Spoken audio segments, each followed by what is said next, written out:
Big welcome to our tuned-in viewers. Thank you for joining us for another iteration of the Irvine Gateway Experts Open for Business webinar series, an initiative developed to introduce foreign direct investors to our Irvine Gateway partners who are ready and willing to answer the most commonly asked questions when considering expansion to Irvine. We're pleased to welcome Cynthia and Zenobia from the Central IQ and the XIQ family of companies on one of the top concerns when considering expansion into Irvine, entry into the U.S. healthcare market. Cynthia and Zenobia are experts in the industries and dedicated in helping foreign direct investors to make wise, informed decisions when navigating the local healthcare ecosystem. Today, they'll explain the bimodal split between volume-focused and value-focused stakeholders so participants can create compelling value propositions, navigate the heterogeneous, multi-payer U.S. healthcare system, and gain a foothold for growth. As a reminder, you are able to ask outstanding questions you have for our experts through the Q&A Zoom feature. Just click the Q&A button at the bottom of the screen, submit your question, and we will get you an answer by the end of the presentation. With that, Cynthia and Zenobia, thank you for being here today. Please introduce yourself and get started. Thank you so much. It's a pleasure to be here. My name is Cynthia Molina, and I'm joined here by Zenobia. She'll be giving a bigger introduction in a moment.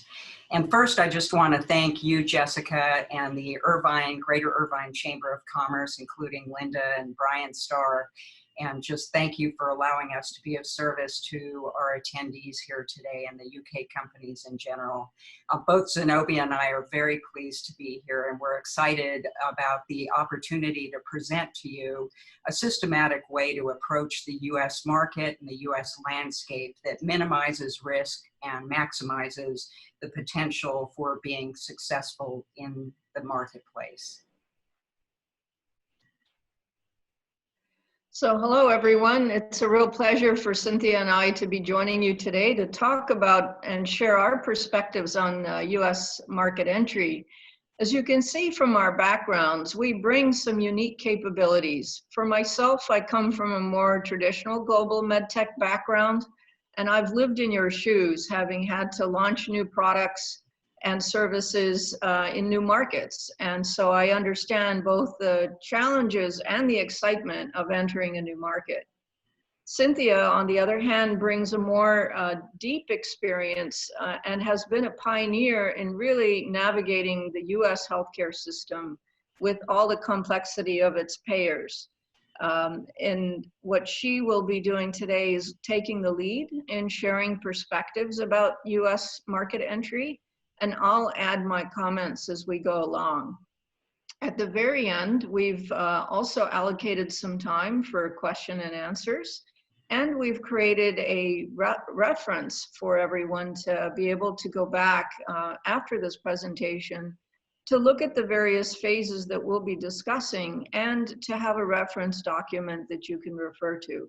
Of course, if you still have questions at the end of our presentation or after the fact, we really would be pleased to engage with you and address your needs, especially in this context of having to work remotely. So with that, thank you for this opportunity to share perspectives, and I'm going to hand you back over to Cynthia. Thank you so much, Zenobia. So we will be touching on 5 key topics in our first 30 minutes together this morning. And then, as Zenobia mentioned, we'll have an opportunity for all of you to self-assess. And finally, we'll have a Q&A that'll allow you to drill down on any areas that you're still curious about. So at the beginning, we're going to look at market essentials, and that's a little bit of a SWOT analysis, looking at the market opportunities and threats, and sort of beginning to think about our strengths and weaknesses as a new entrant coming into the market. And then we're going to consider a phased approach to the market, and there's a reason for this we'll get into a little more deeply, but the main point is this is a very dicey market from the perspective of variation in the agendas of the stakeholders in the industry. So by taking a phased approach, we ensure that we're getting a really strong foothold in any particular segment, and we are staying under the radar of folks who might not be happy to see us coming here, and that we can get great strength built before we take the next step so that ultimately we emerge as market successes and even market leaders. And we'll talk in every single phase about the critical insights that really define that phase, what the implications of those insights are, and the imperatives that they bring to mind. So we will have actions that we suggest around each insight, implication, and imperative, which can be helpful. It works a little bit like a check sheet. And then after we go through these phases, you'll have an opportunity for each phase to self-assess, and finally we'll have a Q&A session that will give you a chance to get any areas that are not yet clarified. So the US healthcare market, as you probably know, is radically different from many other markets. It is a patchwork of publicly and privately funded stakeholders and systems, an absolute patchwork. And it includes about $3.7 trillion in expenditures. The US healthcare industry serves about 330 million people. And the orientation or the character of those individuals and those stakeholder organizations is really varied. So first of all, the US, as you all know, is a melting pot of ethnicities. And the ethnicities set up home in different parts of the country. So there are certain ethnicities that may be dominant in Southern California, others in the Miami area, still others in the Midwest. So it's very helpful to think about the US as having tremendous regional variation and tremendous heterogeneity as well. And then of course there's the challenge of US English, American English versus British English, and even words like heterogeneity help you recognize that there are differences there, because we don't pronounce our T's, we pronounce them as D's, and in the UK you use T's and are much more articulate. So there are Americanisms and slang idioms in this country that will be very important to master, in addition to understanding who the stakeholders are in the industry. So I mentioned we're going to suggest that we all take a 5-phased approach to entering the US healthcare market. And again, the reason for that is there is such variability and such a patchwork of systems and stakeholders, so unique sets of individual players in the industry that don't look like any other, that it can be very helpful to study in increasingly complete, accurate, and precise ways the landscape we're dealing with and who we're going to choose to partner with to be successful in this area. So the first phase is really getting the lay of the land. The second phase is figuring out what are the waves that are emerging, where's the momentum, who are the players there, who are allies and adversaries. And then we start thinking about the mechanism of market entry, where's the money gonna come from, what kind of mechanisms are available for that money, who's wielding influence, what kind of language is going on. And then we talk about making a US success story, which is adding value on US soil before we broaden what we're doing to advocate. So that's the overarching tone of our presentation today. And obviously we're here to do as much as we can to give you the right success tools for wherever you are in that journey. And if you've leaped ahead and you want to know what risk there might be associated with where you are, or whether it's worth going back a step or two, we'll certainly be delighted to speak about that. So the first phase is our assessment. This is, again, the traditional SWOT analysis. So initially, we're looking at opportunities and threats in the landscape. And that means looking at stakeholders and starting to think about those stakeholders in terms of their agendas, because the US market has quite different motivations than some single payer systems. We are a multi-payer system. We're not just a multi-payer system, we have blendings of stakeholders. So our stakeholders are not pure stakeholders. If you're dealing with a health plan, that health plan may also be a pharmacy benefit management company. It may also be a healthcare delivery organization. And then a competing health plan may be strictly a health plan. So you'll want to really do a qualitative analysis of the landscape and the stakeholders. And this means, at the very least, saying who are the stakeholders? Who are the health plans? Who are the funders of healthcare here? And once you get the lay of the land on that, it's important to start thinking about your value proposition and recognize that on US soil, you will have both allies and adversaries almost certainly based on your value proposition itself. And that's because of the volume to value transition in US healthcare. This used to be an incredibly capitalistic system here, and it has begun to move more into determining that there's a meaningful return on investment from economic, clinical, and quality of life or activity of daily living outcomes to patients themselves, but it's still in transition. So some people have a foot or two in one camp or the other, and some are trying to straddle. And so based on that understanding, you want to, and we want to help you revisit your solution and really think in relation to some of these adversarial minefields and the commercial viability of your solution. So the insight is this is a multi-payer system, and it has for-profit mercenaries, and then it has more purposeful or purpose-driven missionaries. And out of the gate, the first assessment is, who do I want to play with and who do I want to stay under the radar of in order to be successful? And then we think about how to reposition our value proposition in a way that's going to match the American capitalistic mindset. So oddly, in the US, there are hospitals that do not want their communities to get better because the hospitals get compensation based on the volume of patients entering the hospital. There are hospitals that have interest in having their own self-insured nurses and doctors who are on salary getting better, and they might be thinking about using your solution to get their own people better, but if they think that solution is going to leak out into the community, they get worried.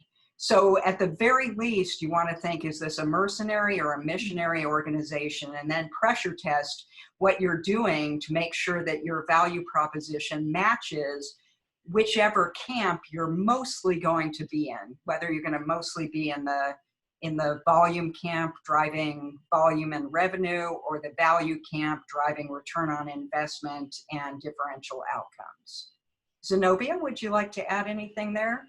No, I think this next slide, which really provides a lot of context and color, is that having returned to the US about a year ago, one forgets that there are so many intermediaries in the stakeholder landscape that at any given time, when you think you've figured out what your coding and your billing and reimbursement is going to look like, you find that there are many other stakeholders that might block your path to revenue. And so, you know, what's going to become important is to determine what your leading hypothesis is on market entry, and then figure out whether or not your value proposition fits in both that leading hypothesis with fee-for-service payers, and alternatively with more value-based conscious outcomes leaders. And so understanding both sides, as Cynthia says, at the outset becomes important so that as you begin to build your hypothesis and your facts and data, you're better positioned for that.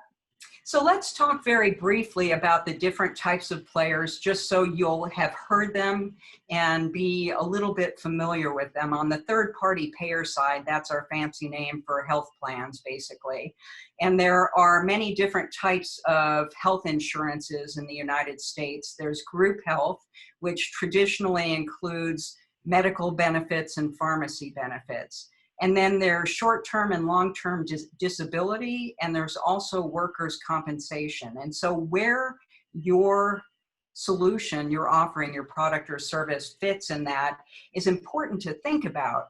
And I'll jump right from that third-party payer point down into the regulatory authorities and guidelines, because in the US, it's not enough to just look at, for example, the US Department of Health and Human Services and think about the FDA. If your solution is focusing on disabilities, let's say you have a virtual reality type of solution that is used in rehab, and I think one of you may have that very circumstance, you want to think, is that a solution that lends itself more to the healthcare system or the Social Security Administration's disability system?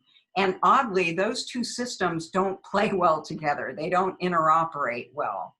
Another thing to think about is the blending between these health insurance organizations, these health plans, and pharmacy benefit managers. So the pharmacy benefit managers are traditionally charged with trying to minimize the total cost of drugs. They have very odd incentives. Some of them have, I would describe it as perverse incentives.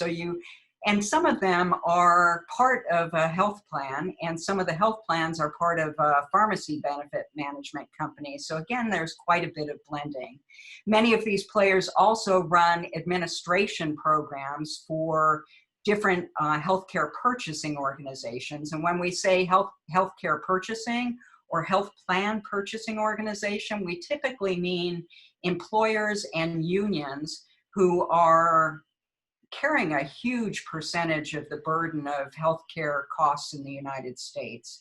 The fully insured employers will typically pay premiums to a health plan, and the self-insured employers keep aside a set of money to pay first dollar claims for their own people, and also often hire a third-party administrator to administer those benefits.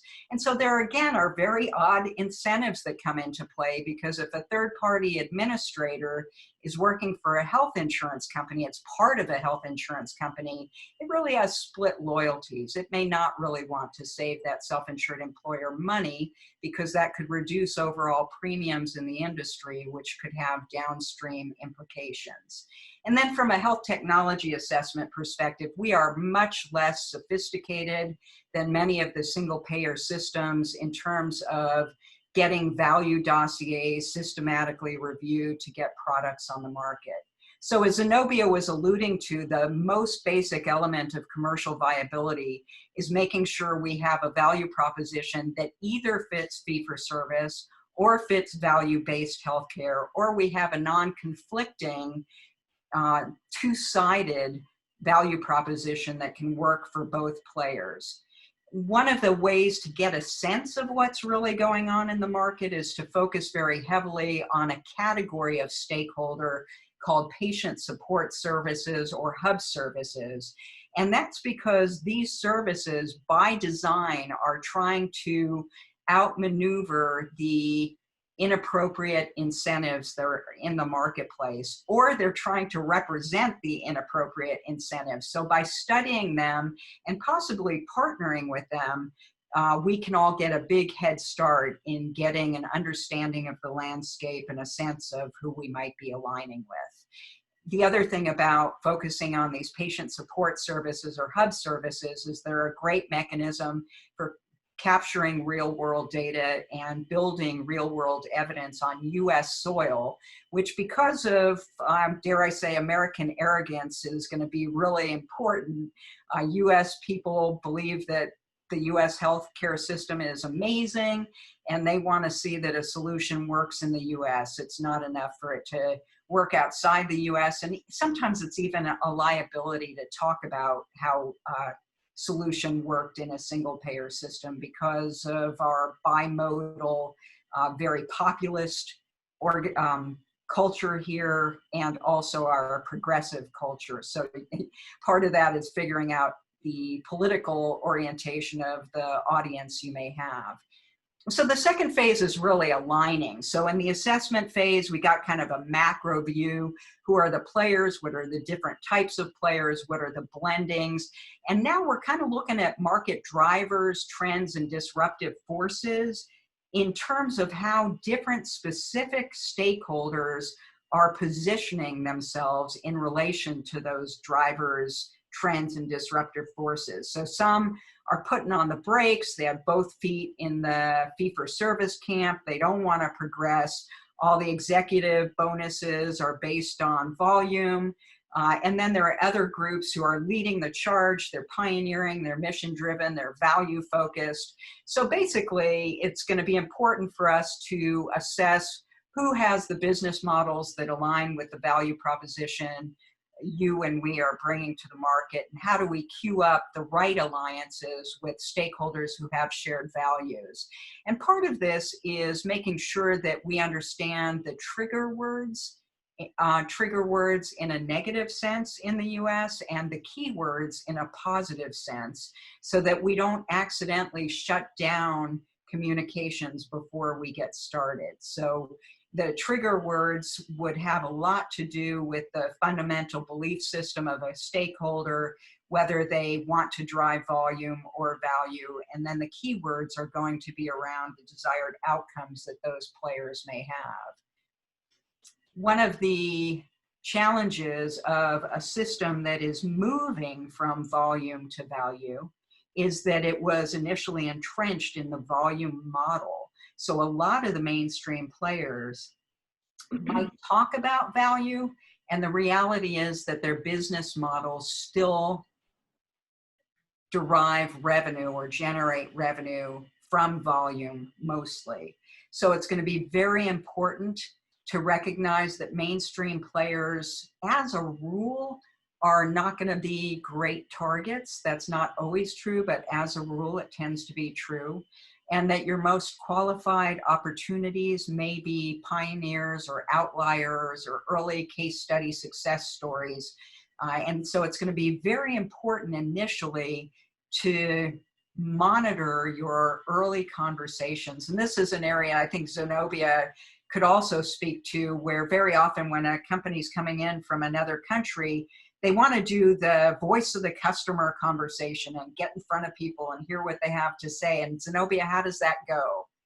Yeah, so I think what's interesting, I was talking to one of the VPs of a very large multinational company in the US. And while many organizations are talking about value-based healthcare and outcomes, I wasn't too surprised when they mentioned that 90% of customers still want to focus on price and exactly what benefit the contract's going to give them, rather than really focusing too much on outcomes and risk sharing. On the other hand, I certainly think that in the context of COVID-19, there will be much greater focus around patient outcomes. And so many of the UK organizations that are well equipped to be developing value dossiers for the UK market are going to be well positioned with the right mindset to be engaging with customers about outcomes. So what Cynthia is saying is just be careful not to verbalize too much your focus on outcomes, but really pressure test which ones truly are doing something to build outcomes capability and are truly have a value system that's focused on outcomes. And so tread carefully at the outset because, as Cynthia pointed out, you don't quite know which foot or whether both feet are in each camp. However, my own feeling is that I think many of the UK company solutions that I have seen are going to be very well positioned for the US market because of the way in which you build experience on home turf. So with that, perhaps Cynthia, we can make sure that we cover all the phases. Yes. So time for Q&A, yeah? Absolutely. So in order to add context and color to that sort of black and white view, we obviously want to find align with US players that are going to, just from their brand positioning, give us some brand equity around our solutions, and then make sure that we're monitoring the very best pioneering practices in the industry so that we replicate those and accelerate our go-to-market capabilities and get the right collaborations in place to build the evidence of value, even if our initial pitch is around volume. So we have here an illustration of the different types of measures or value propositions we might double down on, those ranging from performance measures that might be volume-based clinical visits or number of tests or therapeutic indicators, all the way to the far right where we're measuring, as Zenobia said, the ultimate outcome for society, which might be well-being, productive capacity, and a socioeconomic lift. So the Orange County ecosystem is fantastic for really studying these allies and adversaries, because that's such a robust market with so many of the leading players in the nation right here, and a huge pioneering culture as well. In the adaptation phase, there are 3 things we need to get right to be able to then have a case study or a beta test or a pilot program on US soil. And the first is making sure we can gain market access in a system where the health plans might be playing, or the pharmacy benefit management companies might be playing block and tackle roles to keep new tech out of the market. And then we want to make sure we have the right messaging to convince those health plans or PBMs or pharmaceutical and therapeutics, pharmacy and therapeutics committees, right messaging to get on the appropriate formularies, and that we get the right key opinion leaders, whether those are more clinical science key opinion leaders, social science, or data science key opinion leaders. The main consideration in adapting is we don't want to study just one enterprise and think we now understand the US market, because there's such tremendous variability in the business models of US players with these mashup types of organizations that may be 1/3 health plan, 1/3 healthcare provider, and 1/3 health information technology company. So we want to carefully select an anchor relationship and use that to really grow out from there. Market access issues, a lot of us already know from our experience in single payer systems, the importance of using health economics and outcomes research to prove value. In the US, we have to make sure we're queuing up payment mechanisms as well, which could be coverage policies with medical benefit plans or pharmacy benefit plans. It could be coding, and that might be national drug codes, that might be current procedural terminology from the AMA, or HCPCS level 2 codes from the Centers for Medicare and Medicaid Services, or even value-based contracts or outcomes-based compensation. And we want to always make sure we're pre-testing our pitch and our coding theories with appropriate low-risk folks. So maybe having category A, B, and C targets and experimenting with the category C before we move up to category B and A and really start dominating the market. In terms of messaging, we want to look at the keywords that resonate with each of the camps, the purposeful camp missionaries and the for-profit camp mercenaries. Make sure we have the right messaging. Sometimes we want to do social listening in this phase and make sure we're picking up on the current dialogue, not just what's gotten into print or digital versions. Make sure we're getting the social media dialogue, and that enables us to figure out what our content should be and what omni-channel choices we might want to make. Do we want to be strictly social media? Do we want to go through traditional peer-reviewed journals? Do we want to use case reports and preprints? So a lot of questions we need to answer around messaging. And then we want to engage the market, and there are many different types of key opinion leaders. We talked about clinical science, social science, and data science. There's also key opinion leader connectivity across countries. So if you guys have some great key opinion leaders in the UK who collaborate with the US, we and other folks like us can help identify those points of connectivity so you get a head start in entering the US market. So basically, in adding value, we want to make sure that we are creating proof of value for the right audience. We need to know that audience might be very pioneering or very risk averse. It might be more of a Me Too organization, but definitely our early wins we're going to want to have with local risk takers that can help us create that American story and then package up our story to scale our US presence. When we are getting ready to build our proof of value, it can be helpful to literally write our case study in advance. So we can use a SOAR format for that, where we identify the situation.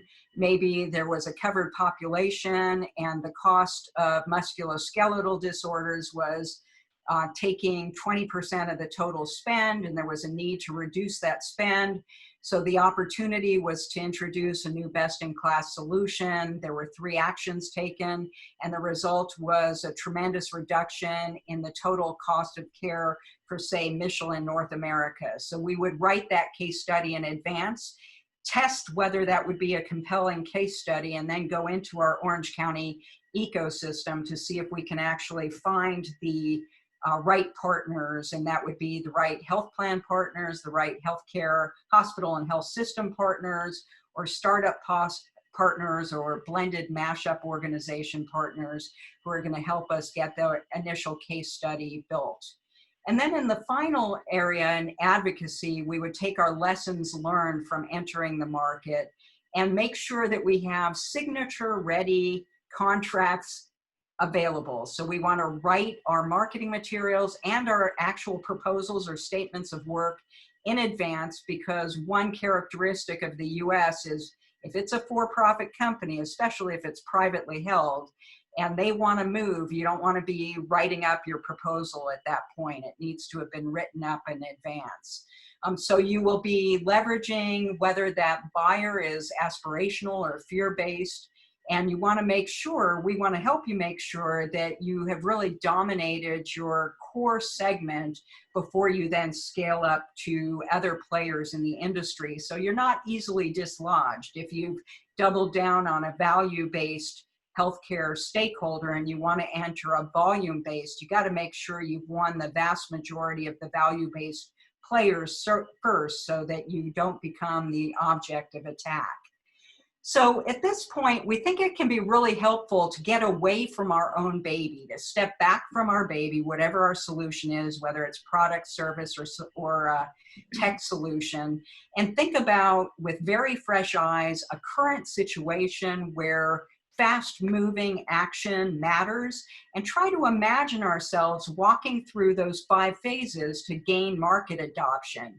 So we can just collectively sort of walk through very quickly, because we need to wrap up here pretty soon. We can walk through very quickly. Imagine we have an app and a platform and data analytics that are useful for predicting or for detecting where symptoms, COVID-19 symptoms, are starting to pop up and where there might be a hot spot. And how would we actually get a solution like that entrenched in the US market if it was already highly successful in the UK or another market? And so we can imagine ourselves doing our initial SWOT analysis and saying, wow, that's really interesting. It seems like the White House and the state governors argue a lot, and there's kind of a power play there. So maybe we'll double down on the governors. And then you'd think alignment and go, there's kind of different kinds of governors, and some of them are sort of conservative red state governors, or some are progressive blue state governors. So let's go for a progressive. And then we might want to say, okay, how are we going to get market access? Why don't we convince one of these governors, Department of Health, State Department of Health, to compensate us for this initiative?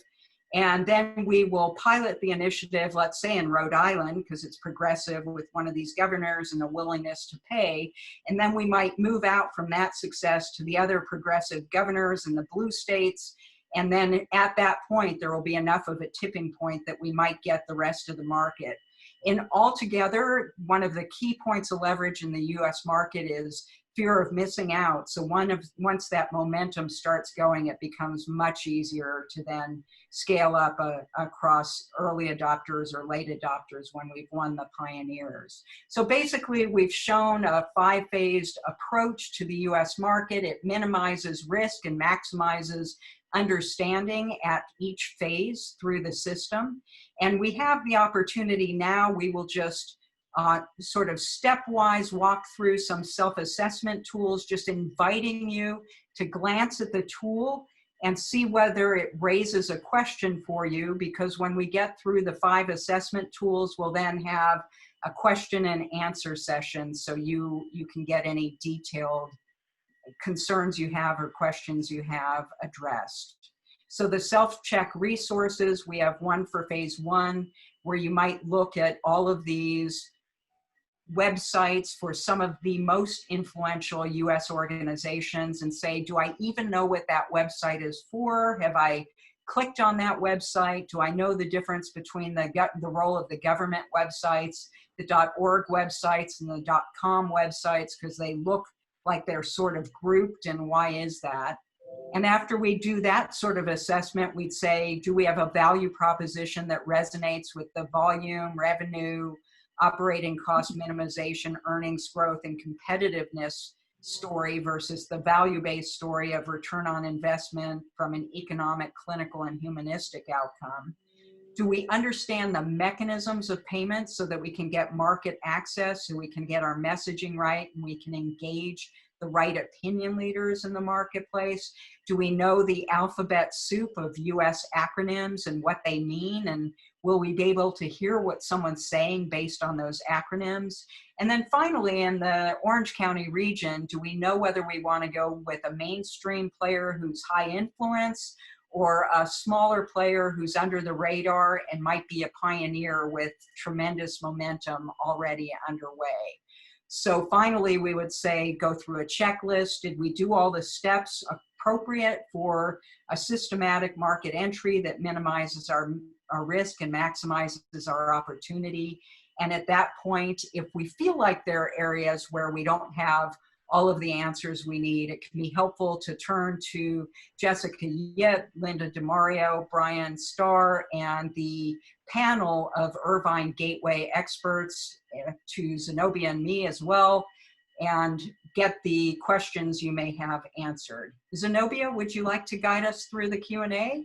Yeah, sure. So what Cynthia has really tried to summarize here is our thinking that a phased approach allows you to take an initial hypothesis about entering the US market and then systematically step through each phase to be able to determine what are the nuances of the US market, how do you best strengthen your value proposition, and how do you identify the right partners. And I've certainly been a big advocate of creating an anchor market in which you have one leg firmly entrenched around the things you know, and then use the other leg to really pivot through alternative scenarios on how your value proposition and your path to revenue may play out. So with that in mind, I know that each of you are in varying stages of market entry, and we'd like to invite the members on the phone here to ask us questions about what you've heard or anything you'd like to clarify while we're on the phone together. So I'll pause there and see if anyone might have any questions. And certainly we'd be happy to take questions offline as a follow-up from this webinar as well. While those are queuing up, Zenobia, I did want to give special thanks to you and Cynthia for the wonderful job you've done here this morning. As I mentioned to you, this topic, entry into the U.S. healthcare market, has been one of our most requested expertise to connect with from our foreign direct investors, just based on the nature of the market here, how different it is from the UK. So having this kind of guidance to be able to make informed decisions is beyond helpful. It's so helpful to them. So thank you so much for your time and dedication to this. To everyone else, if you're able to ask questions, as Zenobia said, they're more than happy to help you out during this call. But if not, we want to encourage you to connect with them directly. Their information is provided in the slide, and we'll be providing the PowerPoint as well to everyone who has attended. But just feel free to reach out to them. We understand that a lot of this is going to be tailored to your organization, what state you are in expansion. So helping them understand your business will help them help you. So I know this will be an ongoing conversation as well, but big thank you, Cynthia, Zenobia, for this amazing job that you just did. Oh, and it looks like Isabel asked a question. There you go. It looks like the question is, how do we see the clinical trial support from government for non-diagnostic COVID solutions at this point? I think I'm not sure the exact nature of the question there. What we can say is that in U.S. soil, we are seeing dramatically different rules and levels of government involvement in what was historically a predominantly private industry. So the rules of the marketplace are changing. And some of these new rules for the COVID situation will presumably create a new standard post-COVID or in the long tail of the COVID crisis. And I think that a lot of that has to do with the government's interest, growing interest in making sure that the population overall has protections. The US has not been a universally accessible healthcare system, and we are now seeing in the US what many people abroad have long known, which is it really helps the country overall if the whole system is accessible to everyone, and if there are subsidies, where subsidies are going to help population health overall. So I'll stop there. Zenobia, do you have any weigh in on that question as well? Yeah, I mean, I think there's a general recognition in the US government that digital solutions requires some additional guidance that needs to come from them. And what is interesting is that the US government, historically, the 510K route was not that difficult in that organizations could come in with new products and bring them into the market. What has happened as a result of digital solutions is that sometimes there's a willingness of the US to take baby steps in allowing new solutions to enter the market through a de novo path, and then requiring special controls around that solution so that more vigilant assessment is done. From what we've seen in the medtech world is that post-COVID, there's going to be a lot more scrutiny around how patients are impacted by digital solutions and just regular technologies because of the 510K path not requiring a lot of clinical evidence. So it's hard for us to predict exactly where this is going to go. But I will say to you that we do have members of our extended teams. We have partners who have expertise in this area of FDA approval and clinical guidelines. So if there's something specific that we can help you investigate, we'd be more than happy to do that. So we saw accelerated US market entry for some of the COVID-19 diagnostics, and some of them did not pan out well. So as Zenobia is saying, it's the jury's still out on that. I see another question here. How common is it for companies to have both volume and value-based models running at the same time? That's very common. Usually there is a loyalty, even so there might be a value-based play at work, but that's mostly for marketing and brand building purposes, where the bulk of the revenue is still on the volume side of the equation. And many of the stakeholder leaders, the hospitals and health systems who may be having an accountable care organization play, or some medical practices that might have a patient-centered medical home operating, it can be very hard for them to figure out how to move both feet into the value world when their investors are so used to seeing tremendous profitability on the volume side. It does create the second half of the question is, if this is occurring, are there arbitrage problems? There are all kinds of problems associated with having feet in both camps there. And the main one is how to move that left foot that's still in the volume over to where the right foot and both feet should be on the value side of the industry. So we think for you, what that means is have a value proposition for both, but really double down on a player that has a more pure model. Cynthia, there's a question here that says that I mentioned that I think that patient outcomes will be more important for healthcare organization in times of COVID. And can I explain a little further where I think this move will take place? Well, as Cynthia alluded to, there's a bit of tension, right, between federal government and what it's responsible for doing and what the governors feel they're accountable for doing. And there is a power play between federal level national policies and state level government or governor policies. And I think what you'll see is that some states, unfortunately, California is one of them, is very focused on looking at outcomes. And there is very strong alliances on the West Coast, for example, between Washington, Oregon, and California around looking at science-based decision-making.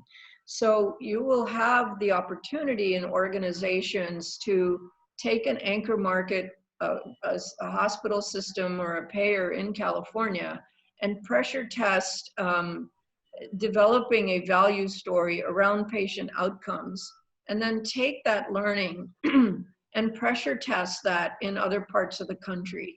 So I think that the best opportunity, as in the example that Cynthia mentioned with Rhode Island, is take a small area that is open to and seems more committed to patient outcomes, and then leverage identifying the right partners who will do the clinical and scientific research to prove that out, so that you can work at a localized level to pressure test policies and coverage, and then go broader from there.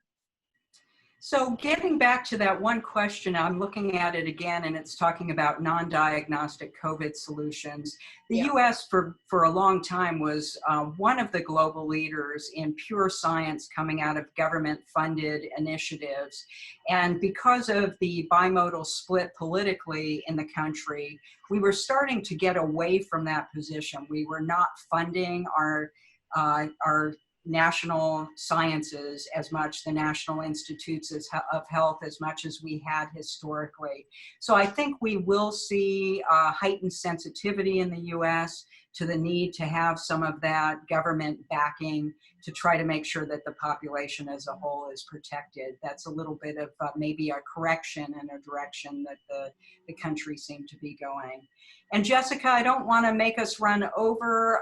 In summary, I think it's important to realize that we have a patchwork in the US of publicly and privately funded systems and stakeholders, and that it'll be important for all of us on the call to get a foothold to take our rightful place at the forefront of the US healthcare industry. And certainly if you've had tremendous successes in the UK, you probably have solutions that this country would benefit from, and it will be our pleasure and really our interest and joy to support you in that journey. Jessica? Fantastic. Thank you so much, Cynthia Zenobia, for your time. That was brilliant. And I'm sure that if we could, we'd keep you here all day, and our viewers would definitely have more questions. But just for respect everyone's time, I just want to remind everyone that if you have further questions, feel free to reach out to Cynthia and Zenobia directly. Their contact information will be provided on the PowerPoint, which will be sent out shortly after this call ends. And to everyone, if you're ready to take the next steps to expand to our city, to Irvine, Southern California, please feel free to reach out directly to Linda DeMario, EVP of the Greater Irvine Chamber, at the listed email. It should be on the outro slide, Cynthia, if you don't mind. Thank you very much. We are here as a resource and ally for you in your expansion process, so we can connect you with any experts, partners, and resources you need, so don't hesitate to send us a quick email. I urge you to join our next webinar installment and join our Irvine Gateway expert, Catherine Nguyen from Venture Zen on international banking, where she will help investors understand the US banking landscape, including how to open a US bank account, foreign exchange risk, and lending requirements.